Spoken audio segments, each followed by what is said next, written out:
Good morning. Good morning, everyone. All right. So happy, what is it? Happy Tuesday, happy Wednesday, it's happy something. I think it's a Tuesday. All right. So this morning, well, all right. Jamila, Janine, Kelly, they like hearing their name. So there you go. There you have it. Ayana, Ariana, Elisa, Alicia, Victoria, Victoria. Okay, so this morning I'm going to talk about spirit influence. And so this question actually came up, I believe it was yesterday. But I believe the word that they used was entities. And so do entities have influence in terms of limiting beliefs or an aspect of your limiting beliefs? And the answer to that is yes, they do. Spirits, souls that have passed on, entities, whatever you want to call them, demons, whatever name feels comfortable for you, then apply it. They're all the same thing because they're all souls just like you and I. So, I mean, you've interacted with someone who you think is a demon in physical form, right? And you're like, oh, they're evil, that little... I remember a friend of mine said, she referred to them as a demon or a spawn of Satan or something like that. You know who you are. I remember hearing that years ago. Anyway, yes, they do. They absolutely do. They influence your limiting beliefs, limiting thoughts, or they influence you, period, just like someone on earth can influence you. Just like someone can make you feel like you're not worth anything, well, they can do it in the spirit world. In actuality, or I should say, and in actuality, they have more power and influence, or they have more power to influence in the non-physical than someone does in the physical. So there are basically two groups that are within this, there's two groups under this umbrella of entity influence or spiritual influence, and that is, you have the organized type, and then you have the opportunistic. Yeah, opportunistic, is that a word? Yeah, opportunistic. Yeah, so you have the organized and then you have the opportunistic type of entities. And so the more organized entities are entities who have grouped together and they're working for their own cause, all right? So understand that if you have a dark entity or a spirit that is malevolent, then what you're going to get are influences that fuel their agenda. And so the reason why they do this is because they feed off of the negative emotions, because they also have injuries. They are also very hateful, spiteful souls, just like we have hateful, spiteful souls on earth. It's no different. And like I said before in a past video, who we are in this world while we're in a physical body is who we will be when we pass on. So these individuals love, or these spirits love power, they love control, they love the fear that people have, because they feed off of it in a way that some of the people on earth feed off of it. They love seeing people in fear. They love seeing people in pain. They love misleading them and getting them to do things that are unloving to themselves and to others. It is no different, people. It really is no different. And once you start to understand this, you really get a better view and grasp as to what's going on in the world you're living in. In addition to that, you actually start to realize the power that you have to remove yourself from this, and also the power that you're using to fuel what's going on. So, like I said, there are different types, and so I'll talk about the organized type a little bit. These are the spirits that are influencing the medical system, the governmental system, the political system, the religious systems. They are all involved in this. And I have to be clear, when I say that these spirits are malevolent or are organized to do malevolent things upon the earth, through the people, of course, because they have no control over the physicality of what's going on here, unless, or I should say, they have no control over the physicality or the physical world without us. They just don't have any power here. So they influence us to do things that they want done. All right? So when we're talking about these organized, let me go back to the malevolent. When I'm talking about these spirits, some of them really do believe that they are assisting. Just like you have someone who is, if you don't belong to a religion and you know what religions are, then you'll be able to understand this. If you're in a religion, then you probably won't, and you'll probably get offended. Well, hey, you know, what can I say? So, if you're aware of religions and how they operate and why they're in place, then you can see that someone can go door to door and knock on the door and say, hey, you know what, the end of the world is coming, and put fear into someone. But they truly think and believe with all of their heart and soul that they are doing something to benefit the other person, not knowing that they're actually causing fear and doing things that are unloving and that are opposite of what God represents. So you wouldn't really call these spirits unloving. You would, or malevolent, you would just say that they're misguided. All right? So the same thing is taking place on the other side of the veil. In addition to that, there are individuals or souls that are purposely trying to do bad things because this is what they live for. All right? So, and they also influence people to, the people or the spirits that want bad things done, find people who are emotionally injured. So when we're emotionally injured, then we leave ourselves open. It's almost like we left the door open for that, and they're able to come in and start banging around and controlling us, if that makes any sense. So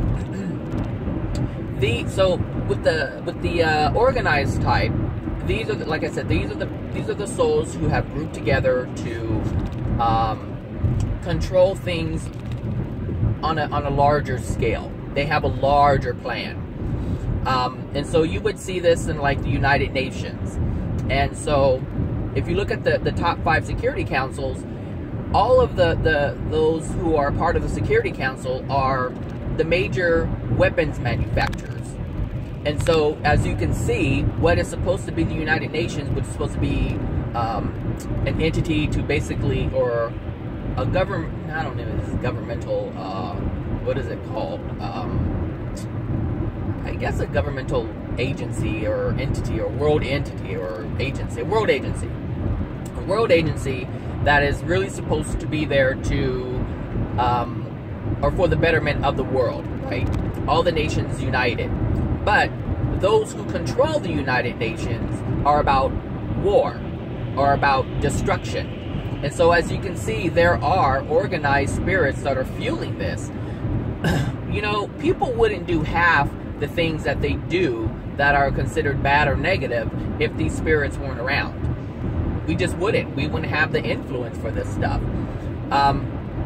So that's more organized type stuff. And then you have the, I'm sorry, I'm trying to merge and talk at the same time. Chew bubblegum and walk at the same time, much more difficult. So then you have the individual spirits, who I said were the opportunistic type. So they look for opportunities to just influence. And so they're searching and scanning around, and they're looking for people to influence. And here's the thing.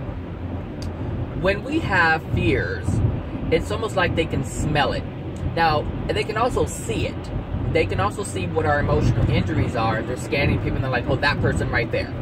And so they'll attach to them and influence them, or they'll find someone else, you know. So they're all over the place, and most people have about 3, 4, 5, or even more entities attached to them without them even knowing it. So with these individual spirits who just go around, you know, trying to get their addictions met, because that's basically what they're doing, is they're trying to get their own addictions met. And if that addiction is having people harm themselves, or sex is one of them, they can use sex as an addiction. So if they have a sexual addiction and they can't have sex in the spirit world, then they will hone in on individuals who have an emotional injury with sex.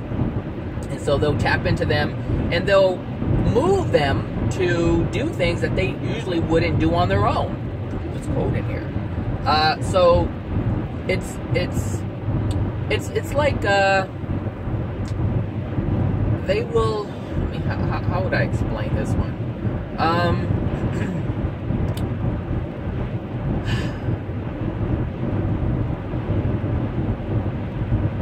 Okay, so let's say someone's depressed and sad and they go to the bar.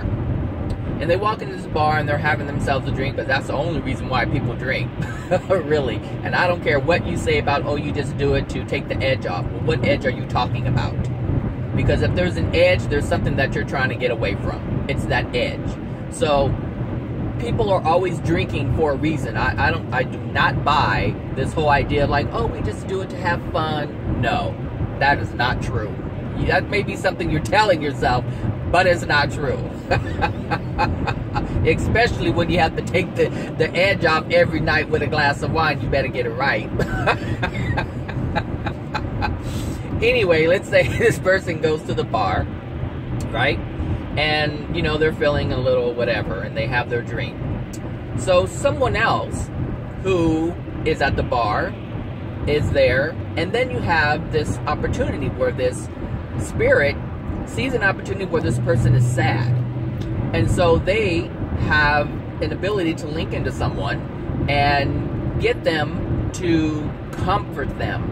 And you talk to them in a way like, you know, is it okay? You know, or things are okay? You know, how can I help? It's going to be all right. And you're there and, you know, you're touching them and they feel more at ease. And before you know it, boom, you're in the bed. So that's taking advantage of another spirit who is in a lower place. And so this spirit can also, the spirit who either enters the male, I'm assuming that the person who's sad is a female. So let's say that there's a spirit who is influencing the male, but there's also the influence of the female who is feeling sad and vulnerable. And so this spirit who can link into them based on whatever emotional injury that they have. And so if the spirit is seeking sex, well, then they'll influence the female to go ahead and have sex with the male, whereas before they probably would have not even done that. They probably would have just had their drink and whatnot. But the influence of the spirit will cause them to do things like that. And so there's these opportunistic, I really do not like saying that word. It feels weird. I don't know if I've ever said it before, but it just feels foreign. These opportunistic, I gotta look that up because that just does not sound right. Have you ever said a word and it just doesn't sound right, but it's right? I don't know. Whatever. So these opportunistic souls. Maybe I need to find another word that feels more comfortable. Or maybe a spirit doesn't like me calling them opportunistic. Whatever. Alright, so moving on. Yeah, so they're trying to get their certain addictions met. And so they do link into us depending on what our emotional injuries are. So they basically try to seize the moment. Alright? They seize the moment to influence it. So they're always scanning. They're always scanning. Lady, look, this is called a freeway where you're free to go faster than 40 miles an hour. This lady's going like too slow. Oh, poor thing. If you saw what I saw, then you would understand. You would understand. Anyway. So let's see. And so, okay. So now you understand that. So let's talk about these spirits who believe that they're truly helping or being of benefit to other souls who are still here on the planet, or in bodies, I should say. So let's say that a grandmother passed or a grandfather passed. And this is going to trip some of you out, I already know. I rarely get to talk about this stuff, but when people ask questions, of course, I'll answer them. But I generally don't talk about this stuff until people are ready. So let's say a grandparent has passed. Male, female, doesn't matter what it is. And there is a grandchild that is now here on Earth. And either they love that grandchild, they were able to meet the grandchild and they love the grandchild, or they weren't able to meet their grandchild for whatever reason. But they have love for their grandchild. And there's a sense of openness from the mother, or from the parent. Because if the parent loved their parent, then there's an openness to that parent, all right? Which allows an opening within the child's soul, open to that same soul, because the parent has an openness to that soul. So in that respect, now they're linked, because I told you that in the past, that everything that is held within the soul of the parents is transferred over to the soul of the child. And it's happening at conception, and it continues as they are, even after birth. So that influence, that connection is still there. So if the mother of the child is open to their parent, then the grandchild will be open to their grandparent. All right. So they're able to let them in, basically, as on a spiritual soul level. They're able to let them in. And so let's say that the grandparent died of cancer. All right. So what would happen is the love that the grandparent who has passed has for their grandchild will cloak their grandchild to be with them on a spiritual level. They're there and they're thinking they're protecting them. But what they don't understand is when you overcloak another soul like that, that soul is literally merging with the grandparent's soul. So the soul of the grandchild is now merging with the grandparent who has passed on. Well, that grandparent passed on of cancer, which means there was a lot of suppression of, hold on a second. There was a lot of suppression of anger and emotions. So what happens is the child, there's a possibility for that child to develop what do you call child leukemia. And that grandparent has no idea that this is even happening. Like they don't understand that their connection to the child is allowing this to even take place within the child. And the parent, like I said before, when you pass over, you still have your same consciousness. So if you have no idea of anything that I'm talking about right now, then they won't be aware of it. Just like some of you were not aware that this was even possible, or this was even a thing, until you heard it now. Well, if you died before you even heard what I said, then this would not be within your consciousness. So this is why I'm telling you people, it's so important to learn. Even if you don't believe it, learn it, learn it, learn it, absorb it, allow it to be part of your consciousness, because at some point you can pull it out of that trunk and use it. It will help you make sense of things that are going on, even in the spirit world, because it's part of your consciousness, and that's the only thing that remains. So the grandparent may not be aware that this is going on. And so they are literally killing their grandchild unknowingly. Unknowingly. They're hurting and killing their grandchild. So this is why it's so important to be aware of what's going on within you and your soul, and heal it as much as you possibly can. Heal these emotional injuries that you have, because when you don't deal with them, they remain. And not only do they hurt you, they can hurt the ones that you love, because you don't understand the process. And this is one of the issues that I have with this New Age movement that's happening right now, especially with the law of attraction, because they are not telling you this stuff. I mean, really, they're not telling you this stuff. They're not telling you what happens when you die. They're not telling you all of these things. So they're making it look like you have control over your life by using law of attraction. All you have to do is ignore this and focus on that, and then everything is okay. Well, it doesn't work like that. And it may work for a little bit, but the thing is, there are still things that happen to you that you would consider negative. However, if you're so deeply entrenched in this whole idea of just, everything that happens, depends on your perspective. Because they say if you change your perspective, then you won't experience things that are negative. You'll experience the same things, but you won't perceive them as negative.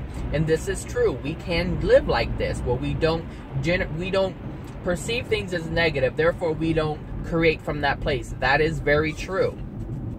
But that does not mean that we have to, or we have the luxury of ignoring everything that has happened to us in the past. It does not mean we have the luxury to totally dismiss the hurtful things that still are contained within our soul. Look, there is work to be done. There is work to be done on ourselves. It is the most important thing that you will ever do in your entire life. More than taking care of your children, yourself is the most important thing that you can do. And this what I'm telling you regarding the grandparent is evidence of that. Because if you do not fix what is within you that is broken or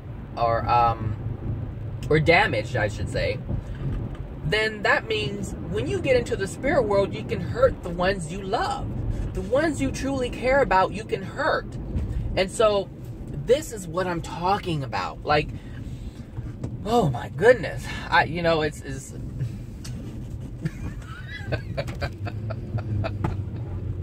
I can talk until I turn blue in the face. I know it. And that's fine. That's fine. I don't mind doing it. But it's like, oh my gosh. So, look, taking care of yourself is so much more important, because the condition of your soul will determine how you treat your children on earth and how you treat them, or your descendants from the spirit world. And like I said, you can hurt them here because you're not dealing with their emotional injuries, and you can hurt them after you pass on. So it's, oh my gosh, it's so important to know how this stuff works.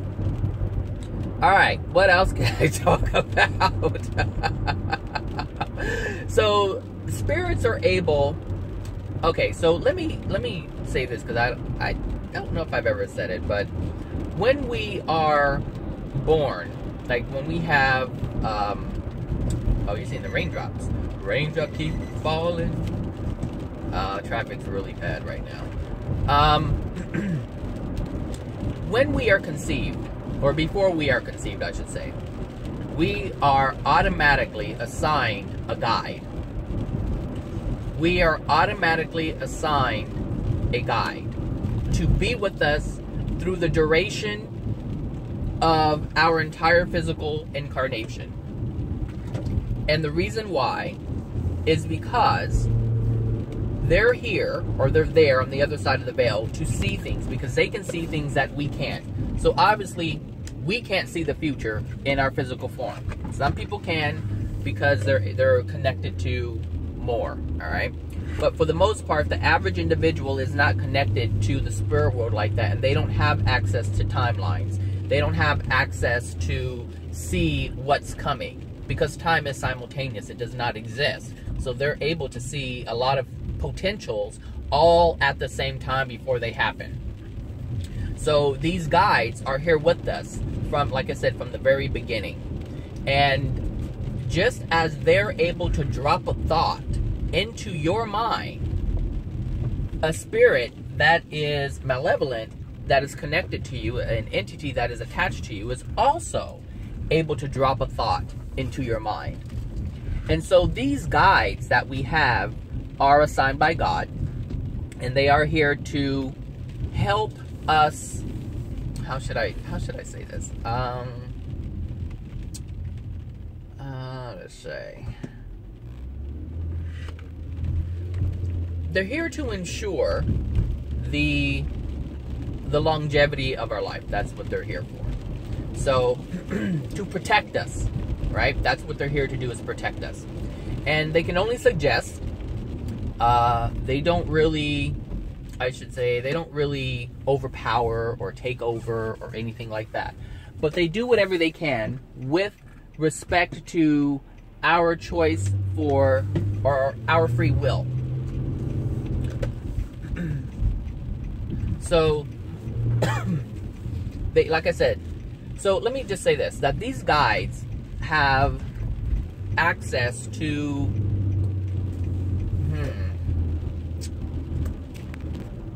all right, I'm back. They have access to different systems within our body. So they have access to our imagination. They have access to our emotions. They have access to pictures. They have access to all kinds of sensory things. So they literally have access to our spirit body, and this is how we get things. And so they're able to drop these different images or pictures, all these different things within our head. They can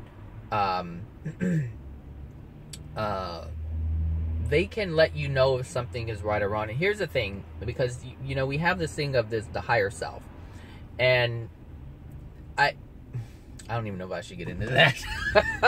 We have this thing of the higher self, and so what I'm talking about is going to seem like I'm talking about the higher self, and I'm not.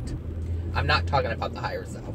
But it would seem like this is what I'm talking about, and there's reasons why that people call this the higher self in the New Age thing. But what I'm talking about is a guide who is there to protect you. My guide is here to protect me. And so you'll have this thing where, and they influence you. That's what they do, is they influence you to do things, but they do it to protect you. So for instance, you could be walking on the street downtown, and there is a car that is going to come through and just run the red light, right? And so you could be stepping off of the street, and the car could have hit you. So what would happen is your guide will drop something into your mind that will distract you. And so you'll go into like a daydream, or something will, you'll turn your head to look at something to distract you.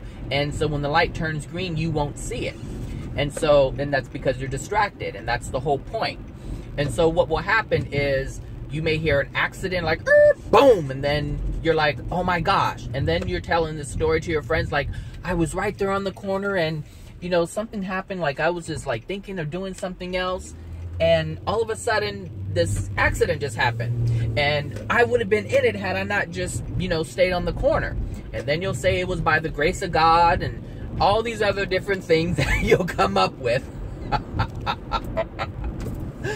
So that story will come from, like, you'll conjure up, because that's the only way you can make sense of it. That's the only way anybody can make sense of it if they don't know what I'm talking about right now. So this is what happens. They're able to, like I said, they're able to drop things into your mind to get you to do something in order to protect you. That's what your guides do. But these spirits that are connected to you, or these entities that are connected to you, also have access to all the same things that the guide does. They have access to pictures in your mind, images, memories, feelings, emotions. They have access to all of it. And this is how we're influenced. Because if you're not even aware of this stuff, then, like I said, you'll just chalk it up to the grace of God, whatever. But if you're aware of it, if you're aware of the higher self, then you'll say, oh, my higher self, you know, knew, and it warned me because it knew it was coming to sort of protect me. Well, it's the same thing. Whatever you want to call it, however you need to perceive it, because that's all it is something is happening, but we're perceiving it in many different ways. Some people know it as a higher self. Some people will say it's an angel. Some people will say it's God. Some people will say it's all kinds of things. So, but we are assigned a guide, and that guide is with us actually a bit before conception. It's already agreed that this guide will be there with you. It's also agreed that this guide will never impede upon your free will. And these guides are in a higher state, or I should say, not a higher state. I should say they are in a better condition of love. Therefore, they're able to be a guide. This is why God assigns them to be a guide, because they have that capacity to do so. So when it comes to the spirit influence, then where's I had what happened? 1 second. I had it's gone. I don't know what happened to it. Anyway, 30 minutes already. I can't believe I'm at work. This happened quickly. For me, it happened quickly. I don't know if it happened quickly for you. 30 minutes doesn't seem like quick. So these spirit influences or entities, when they attach, they do have access. They can influence. So if you have an addiction, sometimes these spirits, they just want to play. They just want to play. They want to. It's almost like they know they have the ability to influence, so they do things to influence, and they get a kick out of it. Just like people on Earth get a kick out of it, just when they can get someone to do something else that they wouldn't normally do.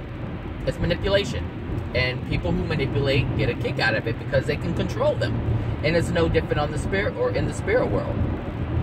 So these entities do influence our beliefs, our thoughts, depending on what they are, depending on what your vulnerability is. And your vulnerability are your emotional injuries. That's the opening that you have. And if you have a whole bunch of them, I knew you were going to do that mess. I knew it. Well, go on then with the Corolla. Just go on and do it. Work it out, brother. So, yeah, they can influence you. And the only way to really get rid of them is to heal yourself. Don't allow them to, or don't allow yourself to have the lock that they have the key to. All right? So once you fix yourself, once you fix these emotional injuries, then you literally are changing the lock on your spirit body, and their key no longer works. All right? You have put out the eviction sign, and they can no longer get in. So they have been served, and that is that. So it's really interesting how these things work. There's someone out there who's addicted to they're trying to get their life on track, right? Like in terms of health. And they're like, okay, I'm trying to eat right, and I've done this, and I've given up the meat, and I'm working out, and I'm trying to do everything to better myself, but they can't let go of the soda. They cannot let that go. As much as they want to, it's like this craving that keeps coming in. It keeps coming in. But understand that Pepsi, that soda, is connected to something. It's one of your addictions, and so they use this to throw you off track. And then what happens when you get off track? When you're doing well, and all of a sudden you have this desire or craving for something, and you're like, oh, I don't want that, but I'm craving it.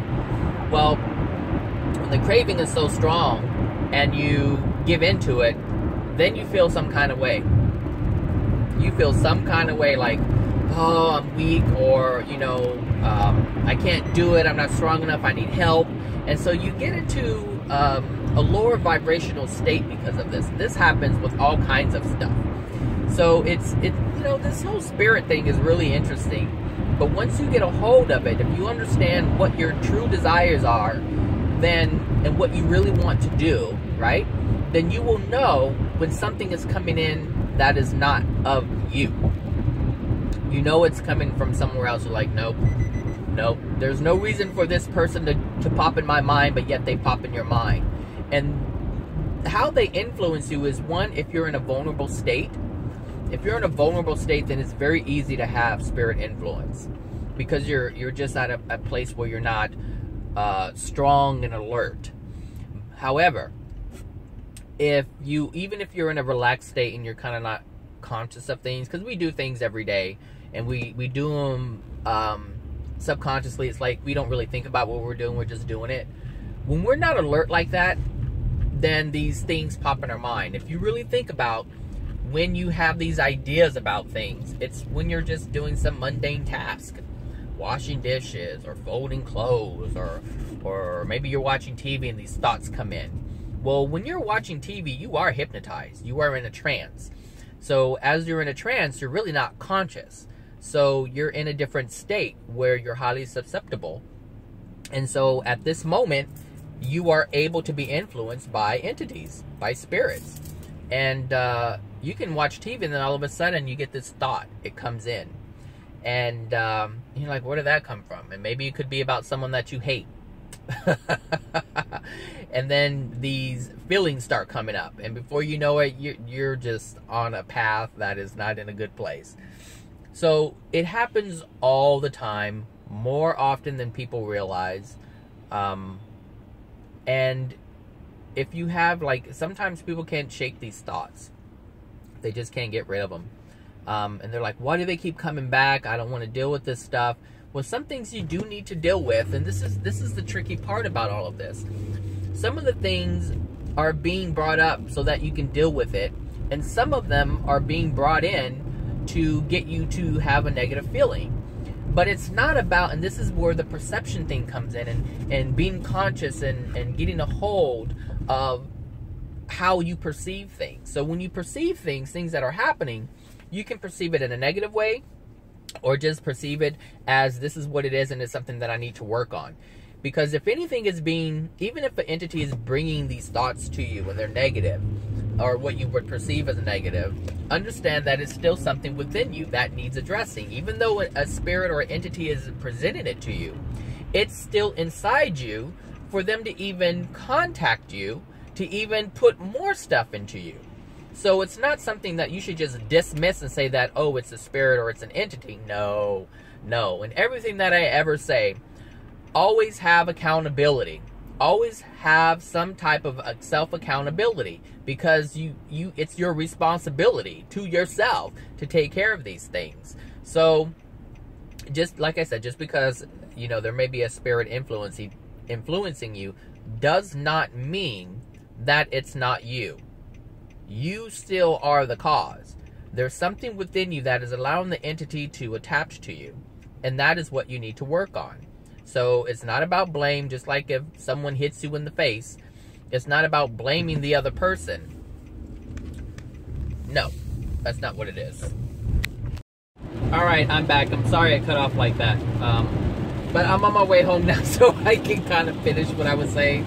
I think the last thing I said was it's not about blaming the other person. So even though we have all these things going on within us in terms of spirit influence, we have influence from our guide, we have our own desires and thoughts, there's a lot that's going on. But when we're dealing with anything that's outside of us, and there's something that's on more of the side of malevolent, we can't just blame it and say it's all their fault.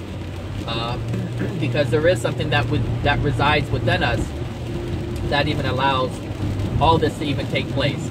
If you didn't have unloving emotional injuries within you, or if you didn't have unloving emotional injuries, or I should say this, if you didn't have emotional injuries that were caused by unloving events, then you would never have any type of interactions with malevolent spirits or demon spirits or entities or anything like that, other than the one that is assigned to you at birth or at conception, or actually before conception.